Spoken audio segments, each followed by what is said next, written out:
ત્યાંથી આગળ વાત કરીએ તો પરીક્ષામાં પૂછાય કે ન પૂછાય, દરેક વિષય ફરજિયાત તૈયાર કરવા જ પડે. અને એમાં 6 એક વિષય એવા છે જે દરેક પરીક્ષા માટે કોમન છે. સામાન્ય રીતે હવે દરેક પરીક્ષાઓ લગભગ ગ્રેજ્યુએશન ઉપર થઈ જશે. ખાલી પોલીસ કોન્સ્ટેબલનું એ કન્ફર્મ નથી, બાકી ઓલમોસ્ટ પરીક્ષાઓ બધી ગ્રેજ્યુએશન ઉપર જશે. તો એમાં સામાન્ય જ્ઞાન તૈયાર કરવાનું થાય, ગણિત તૈયાર કરવાનું થાય, રિઝનિંગ એટલે તાર્કિક કસોટી આવે, ગુજરાતી સાહિત્ય આવે. આ 4 વિષય એવા છે જે ગુજરાત સરકાર દ્વારા લેવાતી કોઈ પણ પરીક્ષા, કોન્સ્ટેબલ હોય, વનરક્ષક હોય, તલાટી હોય, ક્લર્ક હોય, બધા માટે ફરજિયાત કરવાના જ છે. ઘણા શું કે ક્લર્કમાં કે પહેલાં ક્યાં આવે, તો પહેલાં નહીં તો પછી નોકરી લેવા માટે તો ફરજિયાત જ છે ને. તમે 1 પેપર આપો, 2 પેપર આપો, બંનેમાંથી એકમાં તો એ આવવાનું જ છે. નોકરી માટે તો તમારે 2 પાસ કરવાના. એટલે આ 4 એવા છે, સામાન્ય જ્ઞાન, ગણિત, રિઝનિંગ, ગુજરાતી સાહિત્ય, જે દરેક પરીક્ષા માટે કોમન છે. પછી ધારો કે તમે વનરક્ષક આપતા હોય, પીએસઆઈ આપતા હોય, તો ગુજરાતી વ્યાકરણ એડ થાય. ઇંગ્લિશ ગ્રામર છે એ પીએસઆઈમાં, ક્લર્કમાં, એમાં બધામાં એડ થાય.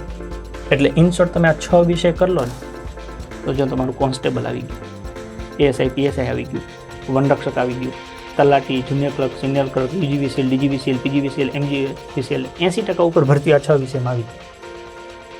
પછી થોડું ઘણું 10-20% કંઈક બાકી રહે, એ તમારે એડ કરવાનું થાય.